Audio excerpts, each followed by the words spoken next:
Hello.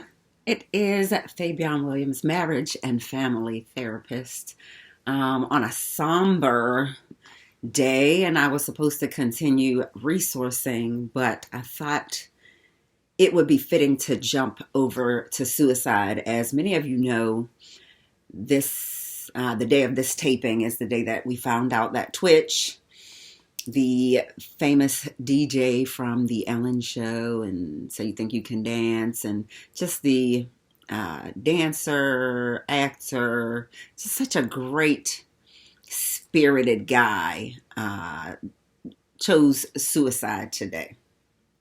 And I see a lot of posts that say we never know what someone is going through, and that is such a fitting statement.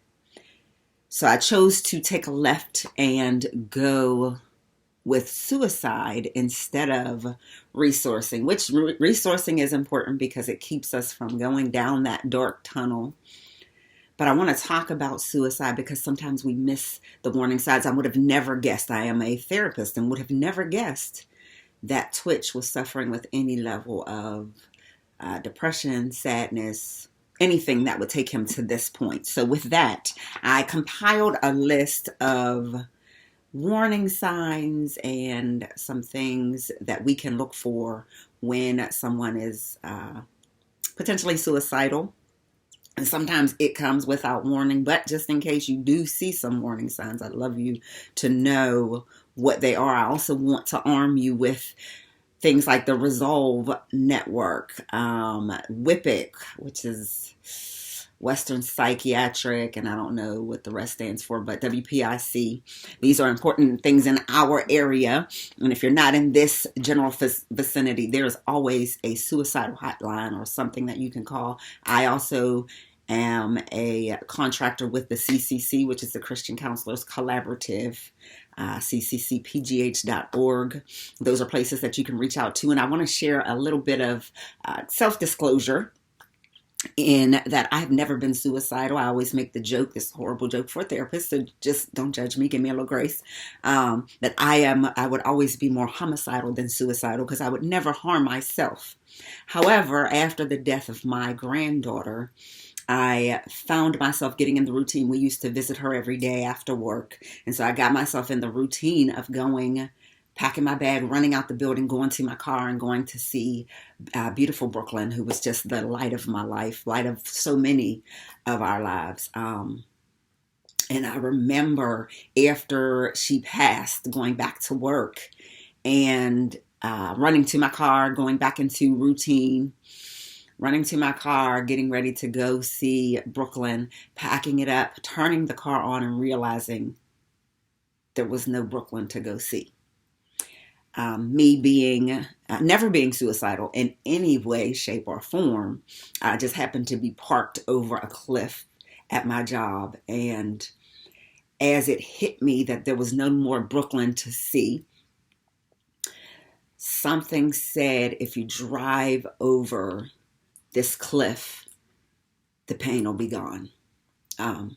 So revealing that moment that said to me, anyone can become suicidal at any given moment. The stressors of life can take over and take you to a place that you never thought you would go.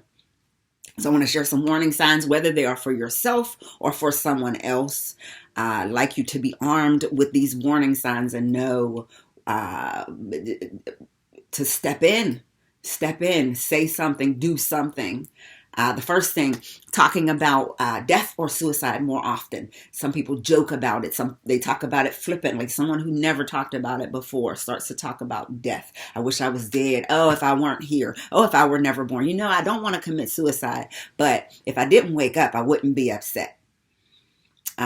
Those type conversations that have never been before, or alluding to it, that portion of that, if I was never born, if I didn't wake up tomorrow, if a train suddenly hit me, if somebody, just those conversations that people had not had before, those are important to Listen to yourself. If you find yourself saying that the world would be better off without me, those type conversations, you want to be very leery of those. And I also talk about the means and dreams. So suicidal ideation uh, is that whole idea of thinking about it and dreaming about it and planning it and all of that stuff. So the means and dreams, means are the way that you could actually commit it. So if you don't have a gun on hand, it's less likely to occur.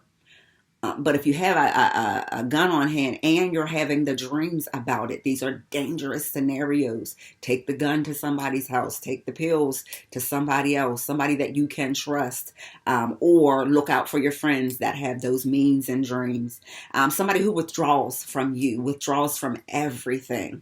Sometimes we do need to check out of the matrix. I advocate for that. That is one of our resources, is to check out of the matrix, to withdraw from all of the chaos and craziness. But that individual that uncomfortably withdraws from everything, check on them. Major mood swings, that up and down, that roller coaster, that and a lot of people have taken the term bipolar way too far and use it for mood swings. But that whole thing, those people that you label jokingly or flippantly as bipolar, when you're looking at that and it happens kind of drastically, be aware of what's going on. Feeling trapped and hopeless. That individual that constantly says, "Oh my God, I can't do anything right. Oh my God, I can't get out of this situation. This scenario is so dark." Those people who constantly talk about, I call them the Schlep Rock. There was a cartoon that had a wowsy woo woo, was Schlep Rock's statement, because everything went wrong. So that individual that now becomes hopeless, that no longer sees the light at the end of any tunnel. Increased drugs, alcohol, and food. An increase or major decrease in food.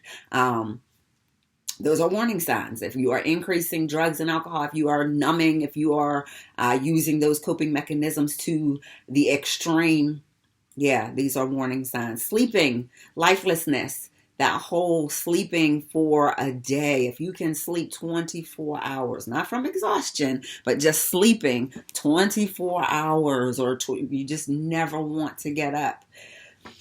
These are warning signs. And one major staple is that farewell. The farewell looks like, not the I'll see you later, but the goodbye, it was so wonderful knowing you, or the letters that tell you how much they love you and how much you mean to them, or the individual that cleans out their desk and has never cleaned their desk, that individual who cleans their room spotlessly all of a sudden out of nowhere. And these are not definites. These are just some of the warning signs that you can be aware of. And again, I want to leave you with Resolve Network, with WIPIC, with the CCC. These are resources that you can utilize if you find yourself in crisis, or if you know of someone that is in crisis. Talking about suicide will not make someone commit it. You want to have the conversation. Are you thinking about harming yourself? Should I be here for you? Another thing that we do is a safety plan, and that safety plan includes those things like Resolve Network, like WIPIC. Who can you call? And I actually have my clients, I shouldn't say make, because I can't make anybody do anything, but I have my clients compile a list of 3 individuals they can call at 3 o'clock in the morning, at 3 o'clock in the afternoon, at any time, and say, "Hey, I'm feeling this way and I need somebody to talk me off the ledge." Literally, you can be responsible for helping someone, giving that person an ear, giving that person your heart, giving that person you. Just we call it the ministry of being, the ministry of presence, being present in that individual's life. These are important things to help fight this demon of suicide, because it is taking over, and in the people that we least expect it, which means those that we do expect it are more liable to go that direction. So again, I'm sorry for this somber moment, but I am really down today. After hearing about Twitch, I pray that he is resting with God, and I pray for healing for his family. But I do want to use his suicide as a legacy for healing. He's always done good. So this is the good in this horrible situation. Thank you, Twitch, for all that you've given to society, all that you've contributed. You've contributed your life. You gave us access to you on a regular basis. But now you are going to leave a legacy of healing for others to know. It's okay to not be okay, and it's okay to cry out, reach out for help. Do not suffer in silence. People are here for you. Fabian Williams, marriage and family therapist. Have a blessed day.